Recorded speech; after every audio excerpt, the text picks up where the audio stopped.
ही प्रकृती आहे ना, प्रकृती एका बाजूला आणि बुद्ध एका बाजूला. बुद्ध श्रेष्ठ की निसर्ग श्रेष्ठ? बुद्ध श्रेष्ठ की निसर्ग श्रेष्ठ? नाही, चुकले. अपमानो बुद्धो, अपमानो धम्मो, अपमानो संघो. बुद्ध, धम्म, संघ हे असे 3 शरणस्थान आहेत की ज्यांची तुलना करता येत नाही. प्रकृतीची तुलना करता येते, निसर्गाची तुलना करता येते. लाखो आकाशगंगा आहेत, लाखोच्या संख्येने आकाशगंगा. सूर्य किती आहेत? करोडो करोडो सूर्यमाला आहेत. त्या उत्पन्न होत आहेत, नष्ट होत आहेत. भंतेजींनी सांगितलं ना, सूर्याचा प्रकाश दिवसानं फक्त दिसतो, चंद्राचा रात्री दिसतो, पण भगवंताचा 24 तास एवढा प्रकाश आहे. तरी आपल्या शरीरातली, आपल्या मनातली घाण सूर्याचं हे संपूर्ण प्रकाश नाही दूर करू शकत. भगवान बुद्धाचं ज्ञान, ज्याला संबोधी ज्ञान असं म्हटलं जातं, अनेक कल्पचे कल्प खोले जातात, ज्यामध्ये सगळेच प्राणी, नरक लोकातले, प्रेत लोकातले, असुर लोकातले, तिर्यक, पशु पक्षी प्राण्यातले, मनुष्य लोक, चतुर्महाराजी कादो, घुमट्टा देवता, तावंतीसा देवता, यामा देवता, तुषिता देवता, निम्मांडरती देवता, परनिमित्त वसवत्ती देवता, काम सुगती भूमीवाले देव, हे लोक, महाधम्म राजिका देवतांपासून महाब्रह्मांपर्यंत, अकनिष्ठका देवतांपर्यंत हे 16 प्रकारचे रूप ब्रह्मलोक.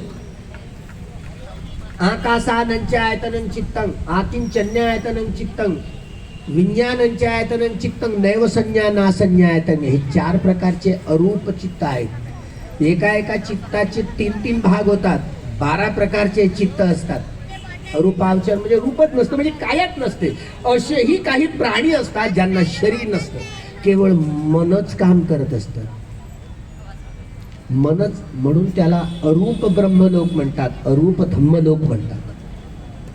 शरीर नसणारे प्राणी असतात, ते आपल्याला माहिती नाही. तुमचे वैज्ञानिक मागासलेले आहेत, तुमच्या वैज्ञानिकांना अजून तो दम आला नाही, ते बल आलं नाही.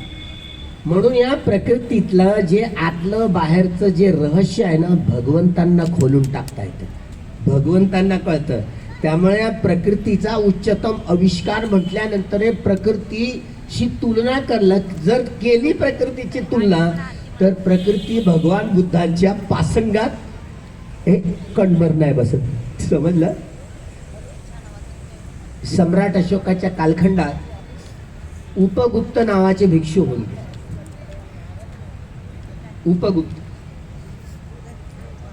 उपगुप्त नावाचा भिक्षू माहिती आहे? तो एवढा त्यांनी इद्धिसिद्धी प्राप्त, छंदाधिपती छंद संपयुक्त कानंचन धम्मानं समुत्थानानं रूपानं अधिपती वच्च येन पच्चयो, वीर्याधिपती वीर्य संपयुक्त कानंचन धम्मानं समुत्थानानं रूपानं अधिपती वच्च येन पच्चयो, चित्ताधिपती चित्त संपयुक्त कानंचन धम्मानं समुत्थानानं रूपानं अधिपती वच्च येन पच्चयो, विमंसाधिपती विमंस संपयुक्त कानंचन धम्मानं समुत्थानानं रूपानं अधिपती वच्च येन पच्चयो. ज्याला इद्धिसिद्धी म्हणतात ना, इद्धी सिद्धीचा मेरुमणी म्हणजे भगवान बुद्ध. उपगुप्त नावाचा भिक्षू माहिती आहे ना, त्याला कुठे वेळ लागला, रस्त्यात वेळ लागला, तरी भोजन करायचं असलं ना, तरी किती वाजले म्हणून असा सूर्याकडे पाहतात. भिक्षापात्रात भोजन, सूर्याला कोणी रोखू शकतो का? भिक्षूंकडे एवढी इद्धी असते की उपगुप्त नावाचा भिक्षू सूर्याला थांबवत होता, रोखत होता. ए थांब, 12 वाजू नको. तर एवढा कंट्रोल बोर्ड त्यांच्या हातात होता. समजतंय? 12 वाजूच देत नव्हते भिक्षू संघाचं भोजन होईल तोपर्यंत. तर एवढा कंट्रोल होता. सूर्यावरही कंट्रोल करण्याची ताकद भिक्षूंमध्ये असते, बोधी ज्ञानामध्ये असते. ही बोधी सम्यक संबोधी आहे, मिथ्या नाही, म्हणून संबोधी ज्ञान असं म्हटलं जातं.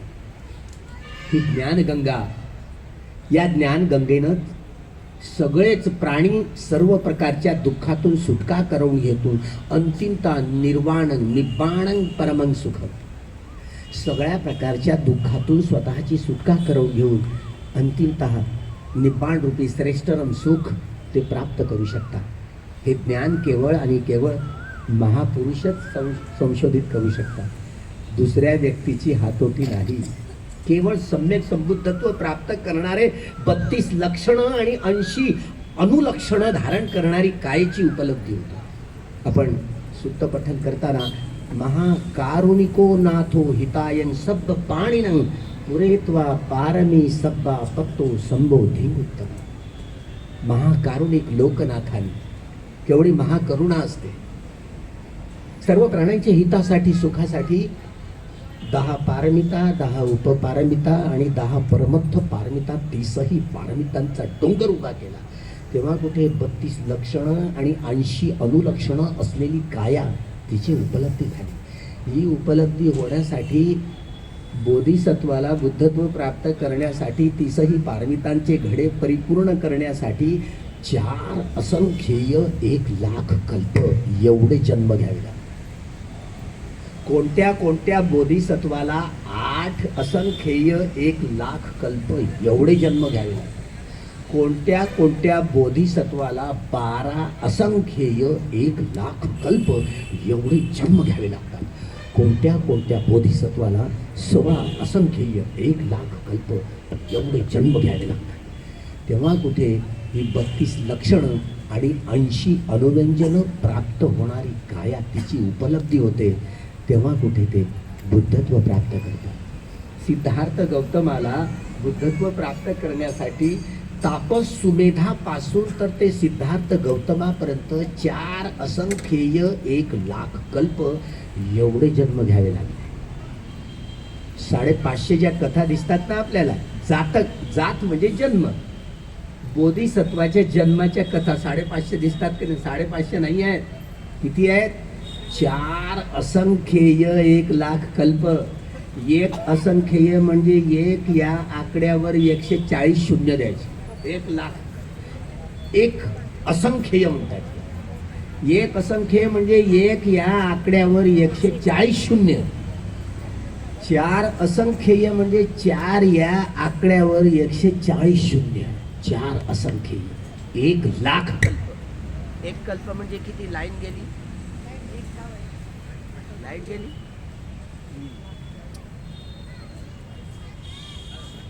लाईट गेली.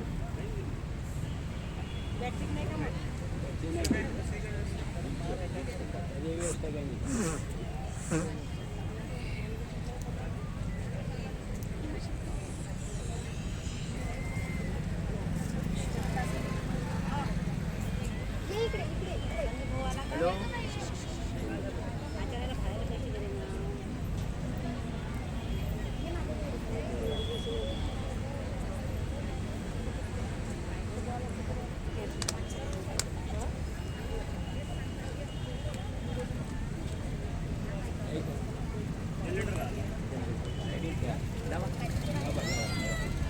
जनरेटर लावा.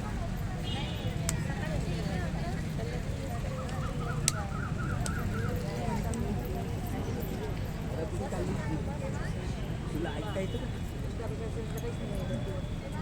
ऐकता येतं? ऐकता येतं? कॉलेजमध्ये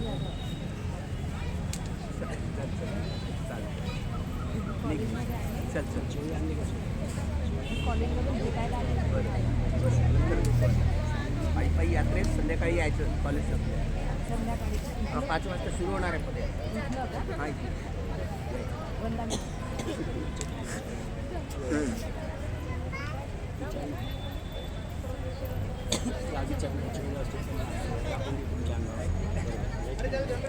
जनरेटर लावत पर्याय व्यवस्था विचारून त्यांना.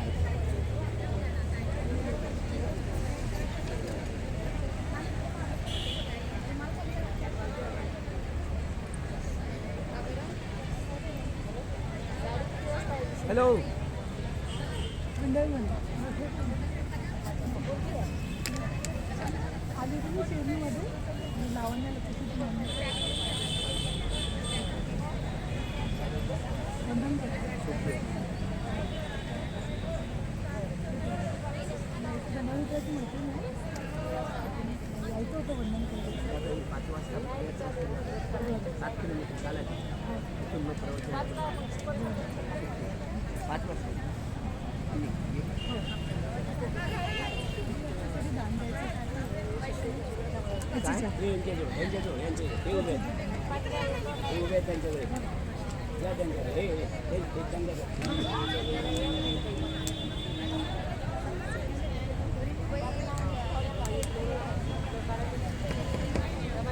हॅलो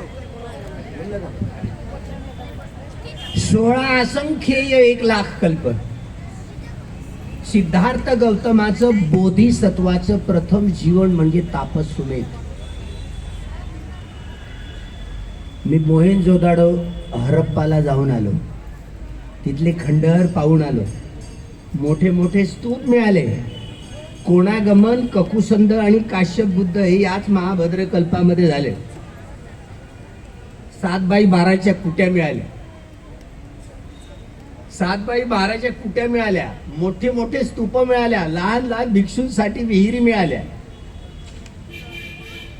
सिद्धार्थ गौतम होते का त्या कालखंडात? होते. सिद्धार्थ गौतम कोणागमन असो, ककुसंद असो वा काश्यप बुद्धांच्या कालखंडात देखील त्यांचं भिक्षू जीवन आढळतं.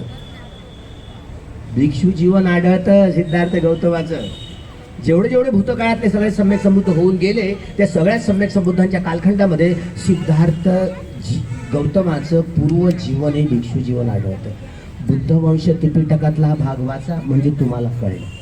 लवकर कळत नाही.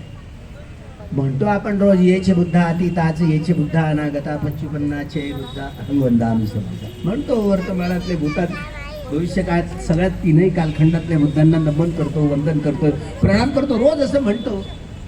पण ते अस्तित्व, जे स्तूप मिळाले, ज्या भिक्षूंच्या कुट्या मिळाल्या ना, त्या भिक्षू 7x12 कुट्या आहे.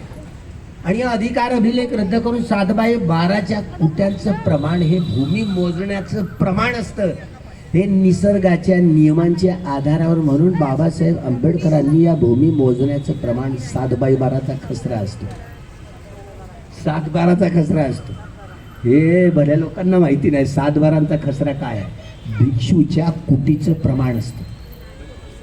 1 फुटाची एक भिंत असायची भगवान बुद्ध. 7 फूट रुंद आणि 12 फूट लांब हे भिक्षूंच्या कुटीचं प्रमाण असतं. आणि हेच या जमिनीचं मोजमाप करण्याचं प्रमाण डॉक्टर बाबासाहेब आंबेडकरांनी या संविधानाचा जमीन मोजण्याचं प्रमाण, आधार शिला मजबूत केली. ही संविधानाची आधारशिला म्हणजे भिक्षू संघाचा विनय होय, भिक्षू संघाची घटना होय.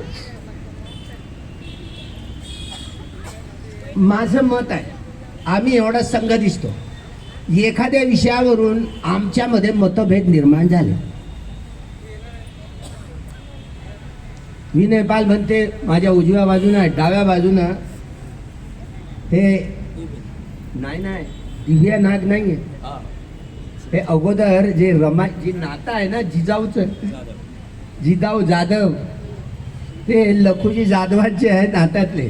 समजलं का? यांना इक्या दा असं म्हणायचे. इक्या दा अजून आहे. इक्या दाचं नाव काढलं तर बुलढाणा सिंदखेड राजा असा लापलूप करायचा. त्यांच्या घराण्यातले अजूनही इतिहास नव्याने जेव्हा बाहेर पडायला लागेल, हळूहळू सगळे पडदे खुलतील. शिवाजीची आई ही लखुजी जाधवांची पोर आहे, पक्क आहे ना. शिवाजी जाधवांचा हा लखुजी जाधवांचा वाडा महारवाड्यात आहे. महारवाड्यालाच राजवाडा म्हणतात आणि राजवाड्यालाच महारवाडा म्हणतात. हे भुललात का? जेवढे जाधव आहेत ना सिंदखेड राज्यातले, तेवढे सगळे सागवानी होते. समजलं का? काय समजलं? सागवाणी म्हणजे महार होते, आडगात नव्हते. लखुजी जाधव देखील तुम्ही नकाशात लखुजी महार असं लिहिलंय. म्हणून शिवाजी महारींचं पोर आहे. म्हणून महाराष्ट्रातला एकही ब्राह्मण राज्याभिषेकासाठी आला नाही. हे असली कारण आहे. आला होता का? पदयात्रेमध्ये एक जुलैला या, म्हणजे एक कळसदेव नावाचं गाव आहे. आपल्याला मरण पावला तो इतिहासकार शिवाजीचा लिहिणारा, त्याच्या मागं टीका करण्यात अर्थ नाही, त्याच्या तोंडावर टीकास्त्र सोडलं होतं. इतिहासाची लेखणी लिहिणं आमच्या हातात नव्हतं ना, लिहिता नव्हतं येत, कारण शिक्षणापासून सगळे वंचित झाले होते, वंचित केलं गेलं होतं. त्यामुळं कोण लिहिणार आहे हा इतिहास? शिवाजी हे महारींचं पोर म्हणून एकही हा क्षत्रिय होऊ शकत नाही, म्हणून याचा राज्याभिषेक करायला महाराष्ट्रातला एकही ब्राह्मण तयार झाला नाही. आम्ही माहिती आहे सिंदखेड राजाला गेलो, त्या मंदिरामध्ये गेलो आहोत.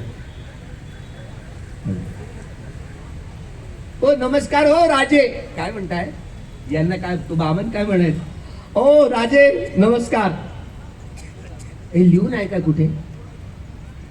तो म्हणायचा अहो राजे आहेत तुम्ही, जी जाऊन लकुजी राजाचे वारसदार आहात, तोंडावर म्हणायचे. नमस्कार मामन. जेवढे आहेत ना, काही जाधव मुंबईला गेले, एक प्रोफेसर मित्र आहे, त्यांनी मिशी वाढवली ओठावरून, सांगतो मराठा म्हणून, याला जात चोरली म्हटलं. तू जेवढे जाधव आहेत ना सिंदखेड राहिले, सगळेच 100% महार आहेत, बुद्धिस्ट झाले धर्मांतरानंतर.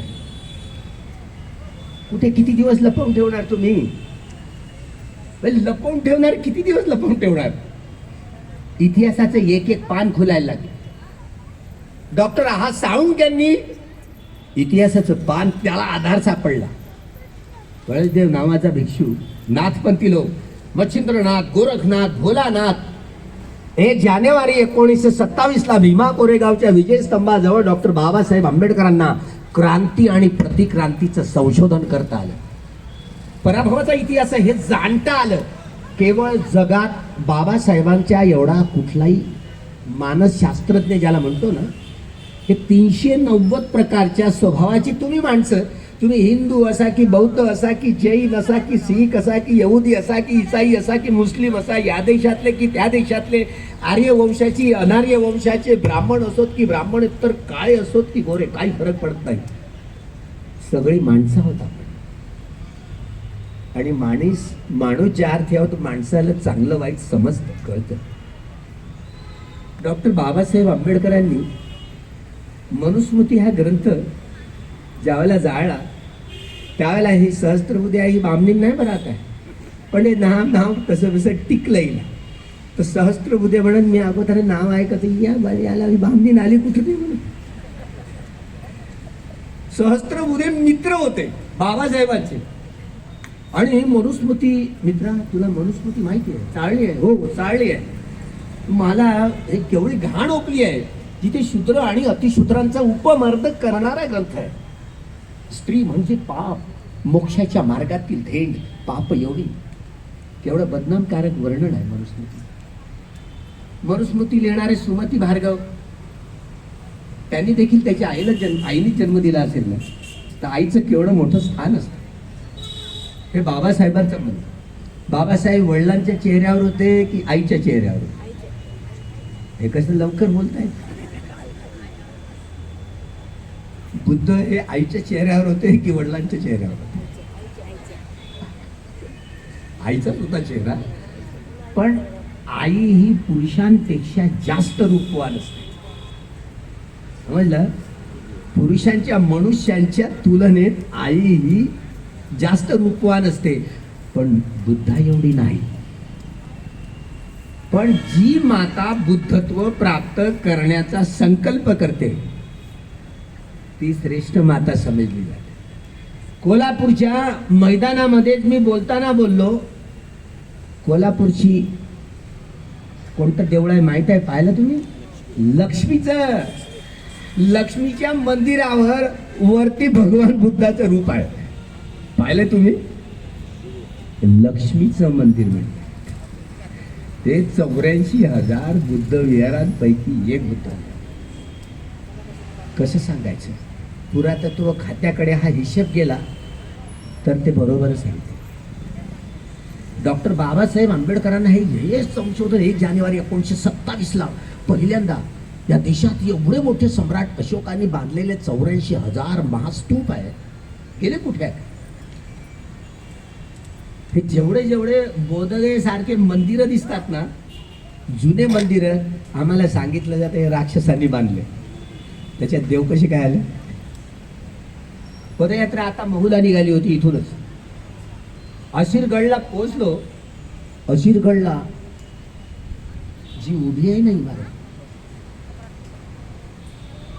जी आपल्याला मशीद दिसते, मशिदीच्या सगळ्या खालच्या बाजूला तिथे सगळे स्तूपाचे अवशेष आहेत. आता काय झगडे करायची वेळ आहे का? या दगडावरून माणसात झगडा करणे हे माणसाचं काम आहे का? आम्ही नाही झगडा करणार. माणूस माणसाशी माणसासारखा वागावा, यालाच माणुसकीचा धर्म म्हणतात. एक माणूस दुसऱ्या व्यक्तीशी माणसासारखी वागावी, म्हणजे काया वाचा मनाने त्याला शुद्ध चित्ताने कामं करता आली तर शुद्ध परिणाम येईल. तो माणसासारखा वागेल. गवय यासाठी काय सांगितलं? ती कमीत कमी ध्यान करते, चांगलं शिलाचं पालन करते, उपवासात पालन करते, तर ती प्रयत्न करते चांगलं वागण्याची. अशी काया वाचा मनाने कर्म करायची की जे आपली हानी होता कामा नये किंवा इतरांची हानी होता कामा नये. आपलाही लाभ व्हावा वा इतरांचाही लाभ व्हावा असा प्रयत्न करेल. पण ज्या व्यक्तींनी हे सम्यक संबोधी ज्ञान धारण करून धम्मामध्ये जी व्यक्ती प्रतिष्ठित झाली, म्हणजे माणूस घडला, माणूस पण त्यामध्ये त्या व्यक्तीमध्ये आलं. त्या व्यक्तींनी माराविरुद्धची कठोर लढाई लढून पहिलं फळ प्राप्त केलं. तुम्ही म्हणता हे सारं युद्ध आहे, हा युद्धाला घाबरतात आमचे बंधू. अरे काय करा, भगवान बुद्धांनी माराविरुद्ध युद्ध केलं. ही युद्धभूमी आहे. धम्म म्हणजे पोरखेळ नव्हे. एवढं बल असावं लागतं. नदी काश्यप, गया काश्यप, उर्वेला काश्यप 1000 बंधू. तो का सर्प होता ना त्या कुटीत कोणीच आराम करायचं नाही. पण सिद्धार्थ गौतम आता बुद्धत्व प्राप्त झालेले आहेत. त्यांना म्हणतात आता हा सिद्धार्थ गौतम हा महाश्रमण मरणार आहे. पण भगवान बुद्धांच्या सम्यक संबोधी ज्ञानाचा एवढा प्रभाव असतो की एवढा शांत होऊन जातो, तो काहीच करत नाही. काय कारण असेल? काय कारण? मैत्री. नही वेरे न वेरानी समंतिध कुदाचनं अवेरेनेच संमंती एस तंबू सनंतरू. वैऱ्याशी वैरत्व करून वैऱ्याला जिंकता येत नाही, वैरत्व संपत नाही. मैत्री करूनच वैऱ्यावर मात केली जाऊ शकते, त्यावर विजय मिळवला जाऊ शकतो. हा न बदलणारा जगातला नियम आहे. म्हणून या अर्थानं सनातन हा शब्द प्रयोग वापरलाय. पण शेंडीवाले नंबर 1 चे चोर, समजलं ना? हा शब्द उचलून घेतला. कोणता? सनातन. आणि सनातन हा शब्द प्रयोग ऐकला तर आपल्या आंबेडकर वाद्यांची तळ पायाची आग मस्तकात जाते. याला सनातन कशाला रे? जाऊ दे, आपला शब्द नाही आहे. सनातन हा मूळ शब्द पाली शब्द आहे. चांगला वाटला आता उचलून टाकला त्यांनी. समजलं? चांगला वाटला उचलून टाकलं. जे शब्द चांगले वाटले ते उचलून टाकले. आर्य या शब्दाचं नाव काढलं तर आपल्या अंगात येतं मूळ निवासी पण. येतं की नाही? यायला हे आर्य ब्राह्मण इकडनं आता युरोप आणि एशियाच्या बाउंड्रीवर राहणारे गोरे घोडे गिजरे गिजरे लांब सडक नाकाचे ते स्वतःला आर्य म्हणून संबोधून घेत. आर्यांच्या अनेक टोळ्या खैबर खिंडीतनं या जम्बूद्वीपामध्ये आल्या, पराक्रमी शस्त्र घेऊन आल्या, घोड्यावर त्यांची शस्त्र तेज होते आणि ते शस्त्र घेऊन आल्या आणि इथल्या भूमिपुत्रांना हरवलं. गोंडवाना हे नाव होतं या भूमीचं. गोंडवाना, गो म्हणजे पृथ्वी, अंड म्हणजे पुत्र, भूमिपुत्रांची ही खाण. इथले मूळ रहिवाशांचे लोक. पुढे बुद्ध उत्पन्न झाले, आर्य अनार्यांचं संमिश्रण झालं. मात्र जरी ते आम्ही जन्मतः आर्य आहोत असं म्हणाले तरी मात्र भगवान बुद्ध आपल्या गाथांमध्ये उपदेशांमध्ये ते म्हणतात हा आर्य धम्म त्यांनी प्रसवला. आर्य कुणाला म्हटलं जातं? न जच्चो होती अर्यो कम्मुनो होती अर्यो. जन्मानं कोणीही आर्य होत नाही. आर्यो हा मूळ शब्द पाली शब्द आहे, पण काळाच्या ओघामध्ये या आर्य म्हणवणाऱ्या लोकांनी आम्ही जन्मतः आर्य आहोत उचलला शब्द. पाच नंबर 104. इराणियन लोक हे देखील टोळकं. इराणमध्ये देखील बुद्ध धम्म होता. एंग्लो इंडियन्स म्हणतात ना, हे स्वतःला आर्य म्हणणारे लोक.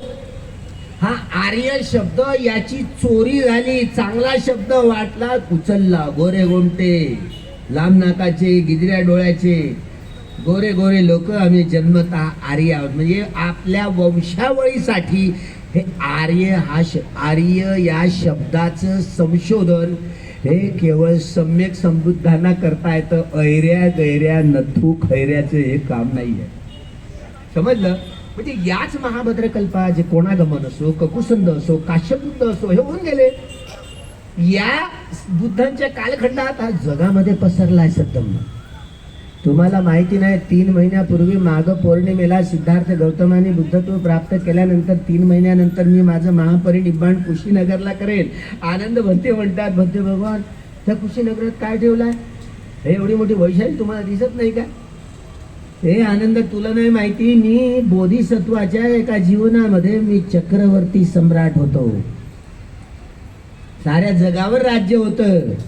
त्यावेळेला माझ्या शरीरावर 32 लक्षणं आणि 80 अनुलक्षणं होती, पण ती अस्पष्ट होती. मी चक्रवर्ती सम्राट होतो. चक्रवर्ती सम्राट. आमच्या हातात गेला शब्द सापडून, विनयपाल भंतेंच्या हातात गेला शब्द सापडून, तुमच्या हातात गेला शब्द सापडून तुम्ही काय म्हणता? चक्रवर्ती देवानंती यदशी सम्राट. असे गोंबला. डॉक्टर भाऊसाहेब लोखंडे सर एका गडचिरोलीच्या धम्मसभेमध्ये ते म्हणाले, सवय झाली ना आम्हाला, देवानंती यदशी चक्रवर्ती सम्राट अशोक. सर तुम्ही असं म्हणताय का? म्हणजे त्याच्या शरीरावर, सम्राट अशोकाच्या शरीरावर 32 लक्षणं आणि 80 अनुलक्षणं सुप्तपणे दिसली. तुम्हाला दिसली काय? तर ते गुपचूप राहिले. म्हणते ते आम्हाला काही सवय झाली. चुकून योग्य ठिकाणी योग्य शब्दाचा वापर करता आला नाही. 65 उलटून गेली धर्मांतराची. तुम्हाला सवय झाली आणि आम्हालाही सवय झाली. देवानंद यदशी सम्राट अशोक म्हणते. हे खरं आहे की भगवान बुद्धांच्या प्रथम शासनामध्ये त्यांनी एवढी महत्वपूर्ण भूमिका पार पाडली. आपल्या मुलाला, मुलीला, नातवाला, जावयाला लंकेला पाठवून सारी लंका बुद्ध माहिती. हा सद्धम्म वितरित करण्यासाठी वेगवेगळ्या अनंत भिक्षूंना वेगळ्या देशाविदेशात पाठवून सद्धम्माचा योग्यपणे अभ्यास केला, प्रचार आणि प्रसार केला. नव्हे तक्षशिला, नालंदा, विक्रमशिला इत्यादी 19 विद्यापीठं उत्पन्न केली. त्यामध्ये सम्यक संबोधित ज्ञान शिकण्यासाठी जगातले सारे तरुण या ठिकाणी शिकायला यायचे. सोने की चिडिया म्हणून हा देश समजला जायचा. सोने की चिडिया. अग्र डॉक्टर अमर्त्य सेन आपल्या थेसिसमध्ये लिहितात की 35% कॅपिटल हे कारशा, पण त्यावेळेला गुंतवणूक 35% जगात गुंतवणूक एकट्या माणसांची, अनाथ पिंडकांची. जगामध्ये नंबर 1 बुद्धांच्या कालखंडामध्ये 1 नंबरवर देश होता जम्बुद्वीप. त्यामुळं हा शब्द एवढा कुणाला अर्हत, ज्या व्यक्तींनी अठ्ठपुरीचं पुग्गला म्हणतो ज्या व्यक्तींनी चारही आर्य सत्याचा साक्षात्कार केलेला आहे, नोबेल ट्रूथ, आर्य सत्य.